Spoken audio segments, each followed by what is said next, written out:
नमस्कार, news wing TV देख रहे हैं आप और मैं हूं आपके साथ विनीता। मौसम का बदलाव हो चुका है, अब ठंड ने दस्तक दे दी है। इसके साथ ही वायरल फीवर की जो समस्याएं हैं वो अभी देखने को मिल रही है। अमूमन लोगों में वायरल फीवर जो है वो काफ़ी घर कर गया है। लोगों को ये परेशानियां हैं कि क्या ये कोरोना के तो संकेत नहीं है।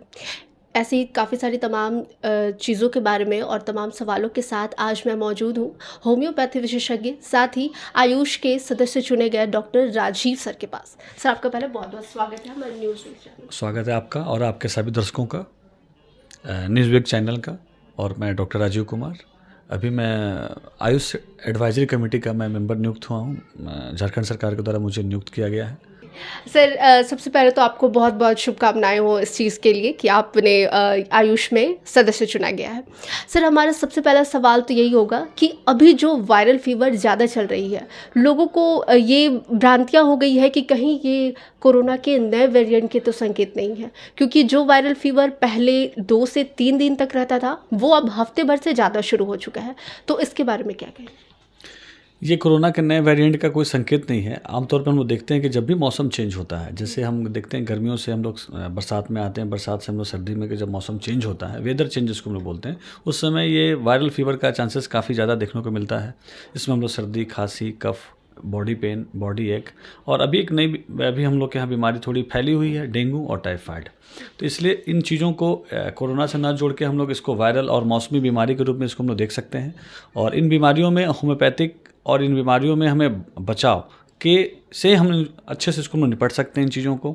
साथ ही साथ होम्योपैथिक दवाइयाँ ले करके हम लोग तमाम तरह की एंटी एलर्जी ना ले करें, क्योंकि क्या होता है कभी कभी कि हम लोग जैसे सर्दी, खांसी, बुखार होता है तो हम लोग प्रायः तुरंत एंटीबायोटिक, एंटी एलर्जी ले लेते हैं, जिससे हमारा कफ सूख जाता है और फिर हम लोग जो 7 दिन 8 दिन में जो चीज़ें ठीक होनी चाहिए वो हम लोग 15 दिन, महीना दिन वो सफ़र कर जाते हैं। तो इसके लिए ज़रूरी है कि बरसात के मौसम में, अभी जो मौसम चेंज हो रहा है, इसमें आप भींगे नहीं, और यदि भींग भी जाते हैं किसी कारणवश तो आप आते के साथ गर्म पानी से नहाएं, और साथ ही साथ सरसों का तेल आप पूरे बॉडी में एक बार ज़रूर लगा लिया करें। प्रायः एक हैबिट बना लें जिससे आपके शरीर में गर्माहट भी रहेगी।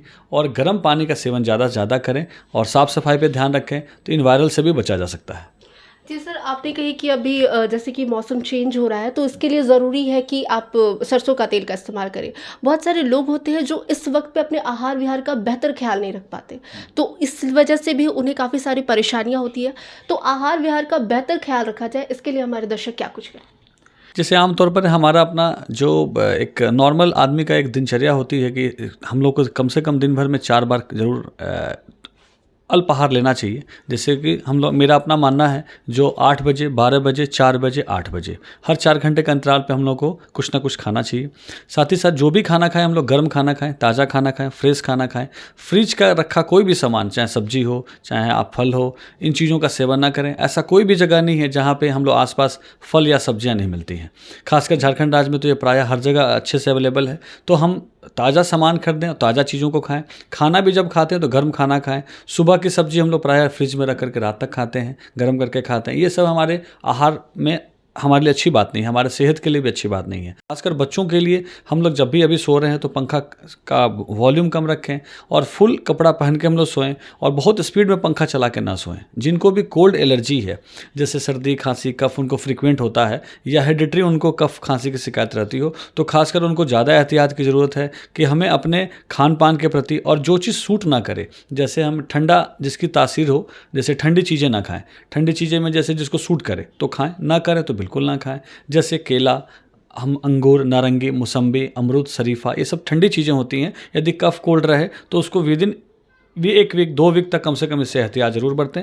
और ताज़ा खाना खाएं, गर्म खाना खाएं, गर्म पानी का सेवन प्रायः करते रहें, जिससे आपको बहुत सारे जो आपके जो ठंड की जो बीमारी है, या जो कोल्ड अफेक्टेड हो जाते हैं, हम लोग कोल्ड से प्रोन तुरंत हो जाते हैं, उससे आपको काफ़ी लाभ मिलेगा। साथ ही साथ ड्राई फ्रूट्स भी हम लोग ले सकते हैं।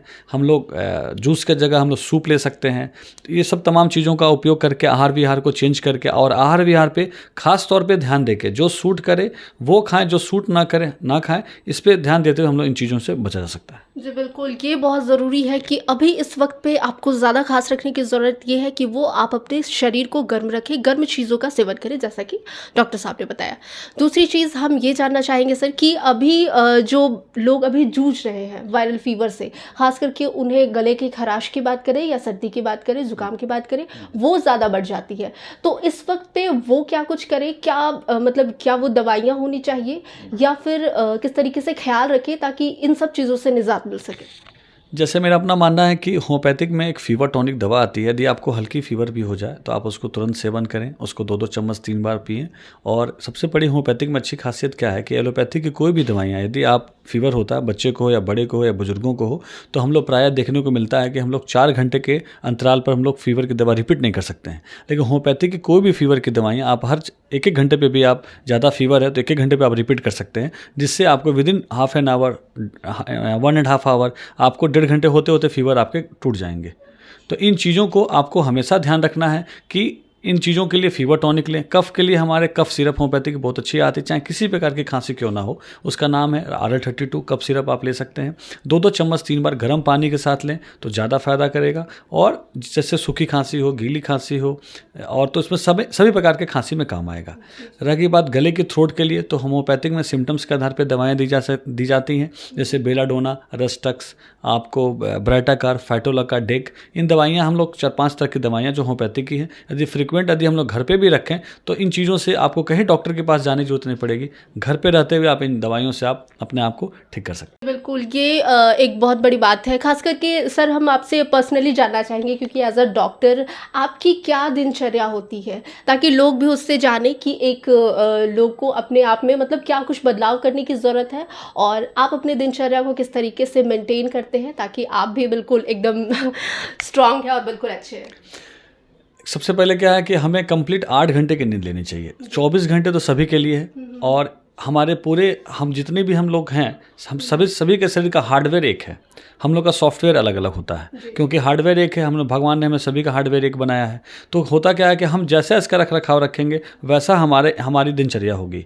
तो इसमें हमारा ये कहना है कि आप सुबह 6 बजे 10 से यदि हम लोग सोते हैं तो 6 बजे तक हम लोग उठ जाए, और 1 घंटा अपना जो नित्य क्रिया करने के बाद 1 घंटा का जो हमारा समय बचता है, उसमें मेरा अपना मानना है कि 20 मिनट योगा, 20 मिनट एक्सरसाइज और 20 मिनट हम वॉक, ये हम लोग यदि 1 घंटा को यदि हम लोग 20-20 मिनट करके 3 भाग में डिवाइड कर लें तो बहुत सारी चीज़ें आपकी लाइफ के स्टाइल जो बीमारी होती हैं जो आपको ठीक हो सकती है। साथ ही साथ हम लोग अपना ब्रेकफास्ट, जो मैंने बताया 8 बजे तक ब्रेकफास्ट हम लोग कुछ ना कुछ ज़रूर ले लें। ऐसा ज़रूरी नहीं है कि हर एक ब्रेकफास्ट आपको चावल रोटी दाल से ही शुरुआत हो। ब्रेकफास्ट में तो हल्का कोई भी चीज़ हम सामान ले सकते हैं, जैसे फल ले सकते हैं, हम लोग जूस ले सकते हैं, हम लोग वेजिटेरियन हैं तो तमाम तरह की चीज़ें हैं जो हम लोग उसको यूज़ कर सकते हैं।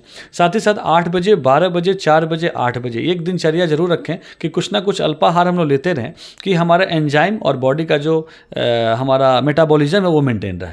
तो इन चीज़ों को हमेशा ध्यान रखें। आज मैक्सिमम लोग बहुत ज़्यादा स्ट्रेस लाइफ जी रहे हैं, मोबाइल का जैसे लगभग हम लोग लंबे समय तक, क्योंकि एक मोबाइल हमारे यूज़फुल भी चीज़ें हैं, लेकिन बहुत ज़्यादा लंबे समय तक हम लोग कोई भी स्ट्रेसफुल वर्क करते हैं या लंबे समय तक टीवी, मोबाइल या टैब सबका उपयोग करते हैं, तो इन चीज़ों से भी हमारे शरीर के और मानसिक शरीर पे हमारा इसका असर पड़ता है।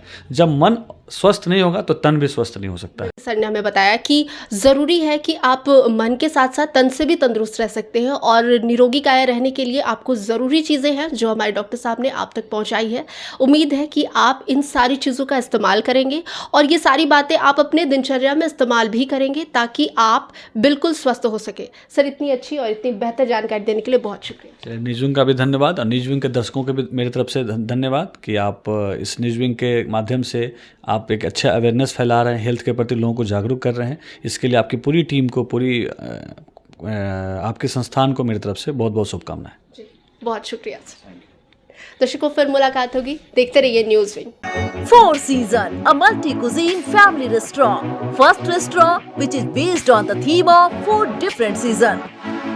For booking, contact 97982-83015, 8210276272.